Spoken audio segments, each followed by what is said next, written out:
Hey, everybody, before jumping into this week's episode, which is all about how to get listings in a low inventory market, we want to tell you a little bit about what we do here at ReminderMedia, because one of our tips in here is actually talking about referrals. Yes, if you are not getting referrals right now, you are missing out. And one of the hardest things for clients when it comes to getting referrals is they know they have to keep in touch. They know they have to reach out to their database, but they don't really have that reason to do it.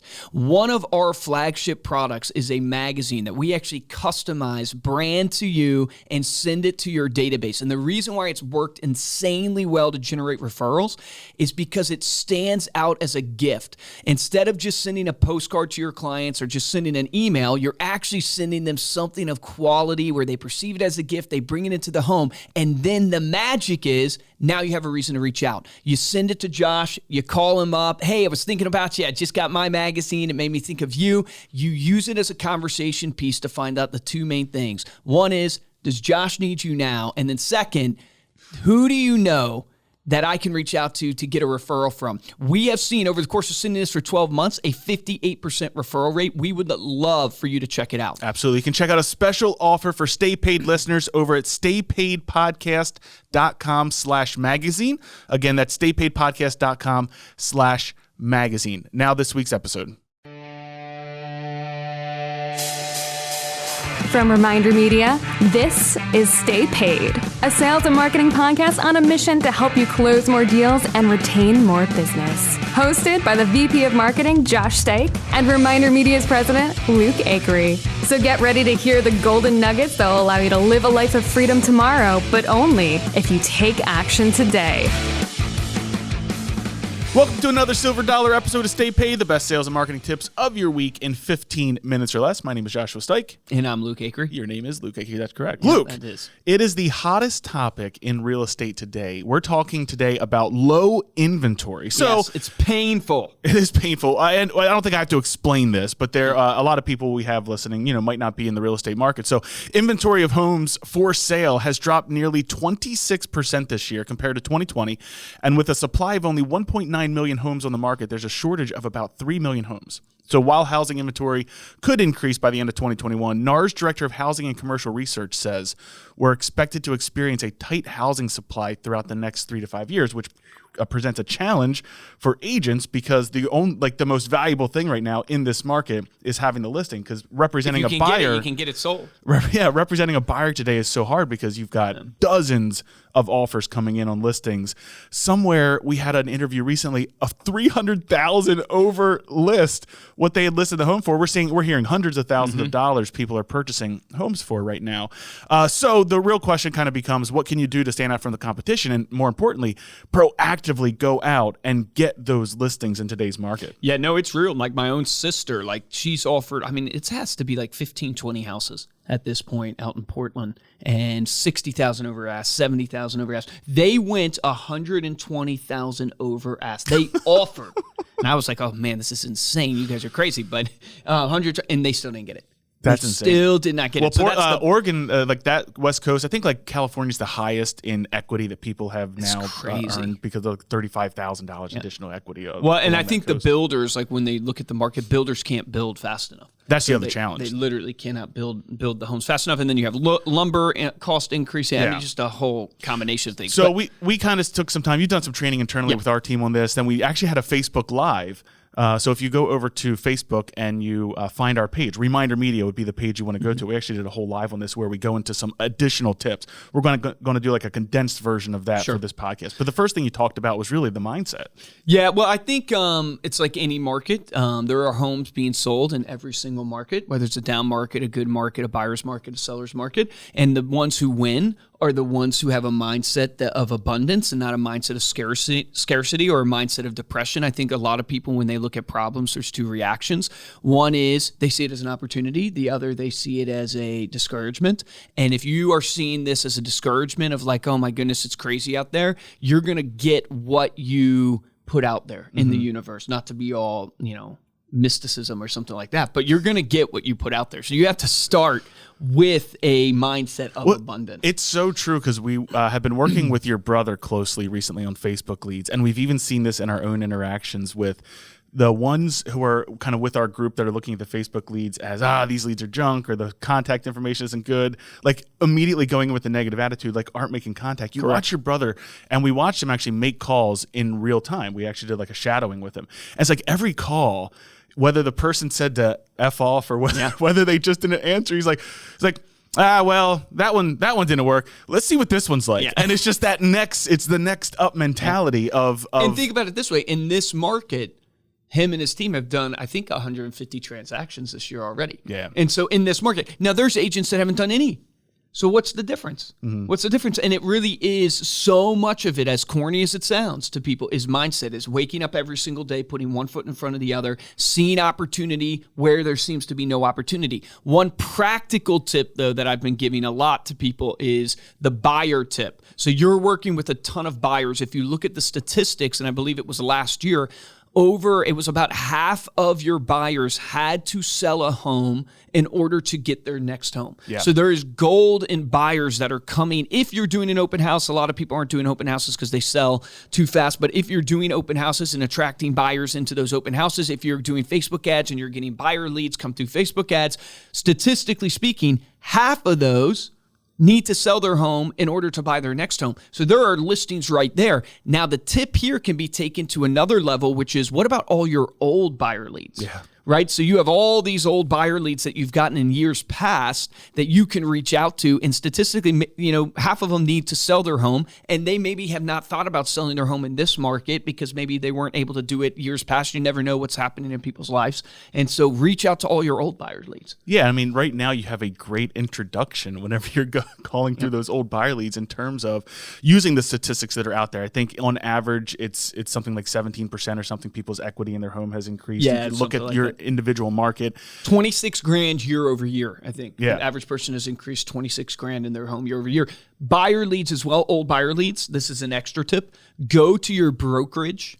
And your brokerage, by the nature of them just being in business, have gotten leads. Mm-hmm. They've gotten leads from agents that have come in the door with them that have not made it and since gotten out of the business. They have old leads that have just come in and walked in. They have leads that they've gotten. They are sitting on leads, probably buyer and seller leads that are old, a year old, year and a half, 2 years old.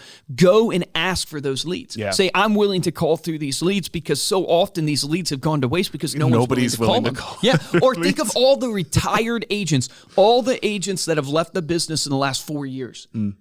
See if you can get a hold of them. Ask them about their book of business. Did they actually transfer? They probably put their license in referral status, and maybe they haven't kept that up, but there's a whole book of business there that you could reach out and offer your expertise. So what about your existing clients, people that you've worked with in the past, maybe your sphere of influence? How can you kind of leverage that group right now? I'll have to remember the statistics off the top of my head. I think it is 26% now, but they survey again, and basically the National Association of Realtors Buyer and Seller Trend Report showed that it's like 89% or 88% say they'll use their agent again, but only 26% actually do. Okay. Is now the new number. And statistically, what that should teach you is that there's a loyalty gap happening in your database. Mm-hmm. Now, Tom Ferry put out a great statistic the other day that basically said about 8 to 10% of your database is actively looking to move right now, statistically speaking. So in your database today, there are 8 to 10% of them that are actively needing your expertise. The only way to get to those people is if you actually reach out to them. And the reason that loyalty gap happens is because most of us know we have to keep in touch, and we don't. I don't have to preach this. I'm probably preaching to the choir by now. If you're not reaching out to your database, if you're not keeping in touch, and I don't just mean with mailers, like we're in the mailer business, we're in the email business. Not just that. I'm talking about physical phone calls, physical face-to-face once a quarter. You're missing a golden opportunity, because here's the thing to think about. 8 to 10 are actively looking in your database, and they themselves, every person has a sphere of influence, has a database themselves. So statistically, you can think about it. If Josh is in your database and he's one of your 8% that are looking to move, he has 8% of his friends that need your expertise. Right. And the only way to get to those is if you outreach to them. There's gold in your database right now, and you have a perfect intro. Yeah. which is the crazy market that's going on. There's also some really great tips in terms of what do you do, to encourage that referral, or how do you know what a good referral source is.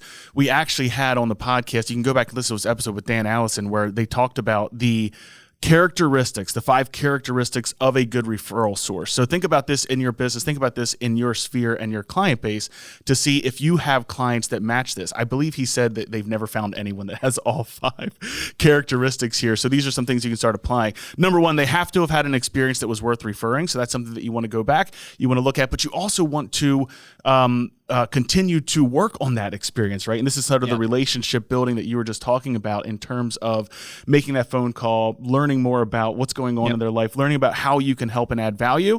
The next one is that they have to understand everything your business offers and can give your value proposition. So another great touch point in your marketing in order to deliver that, make sure that they have an idea of how to deliver your value proposition. The third one is they understand who your ideal client is and can refer you to the right people. So this is critical. If you don't know who your ideal client is, make sure to go back and check out our podcast on how to define your ideal client so that you can start getting an idea and a picture of who that person is, what that persona looks like, and then finding people that can refer you to that. The fourth one, they understand that a personal introduction is crucial to an effective referral. I think this is probably one of the most tangible ones that you can start doing right now when talking about how referrals can help your business, making sure that they understand that, hey, I would love it if you introduce me or connect me to someone that you might know that's looking to sell this year.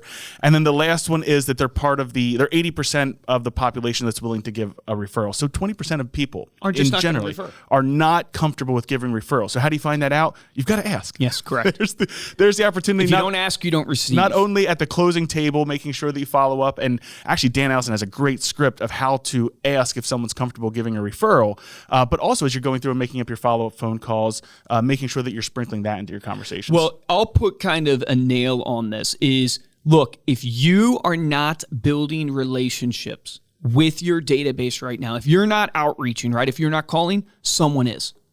There is an agent, there is a business out there that is. It might be my brother, right? He has 150 transactions. He's outreaching to people. If you're not outreaching to your database, someone Luke's is. Brother You Mike. can guarantee it, right? So get on the phones. I'm so tired of people not picking up the phone, not calling their clients, not doing the relationship building. Someone is. And then if you're there at the end of the year and you haven't hit your income goals, you haven't done the transactions you want, you have no one to blame but yourself. The activity is simple, but the discipline is hard. Yeah. All right, real quick, because we only have a couple minutes left. What are some additional proactive lead sources that people can be tapping right now? So a couple good ones that I've mentioned to people is the boomer generation. So the boomer migration is on. So easy way is take a list provider. So we provide list providing tools for our clients where you can select by 60 plus. You can look at the square footage of their home. So think about it this way. If you look at your community and go, how many people are 60 years old or 60 years or older? Mm-hmm. How many live in 3,000 square foot homes, right? Multiple floors. Chances are they're probably wanting to downsize, if not this year, in the next couple years. Start the relationship today. Second good tip that I've been giving to people is absentee owners, non-owner occupied, where you can go and you can look at all the homes that are owned in your community and the person doesn't live there. A lot of times it could be rental properties, but there's a lot of people maybe wanting to get out of the game. What a great market to sell and get out of the game in. Reach out to absentee owners. Third that I would give people is expired listings, not recent expireds, but I'm talking like a year ago. Look at the listings that were expiring a year ago. Did those end up selling? What happened to those? That's a way you could generate leads as well, is go look at the expired listings for sale by owners, the Make Me Moves on Zillow, and look at all those and go, hey, did those actually end up selling? And reach out to those people. No, there's so much opportunity out there. I think the major takeaway, obviously the points that we went over today, you got to have that mindset of abundance. You got to be able, or you got to not ignore those buyer leads, right? Don't become negative towards those buyer leads, thinking that they're not going to go anywhere.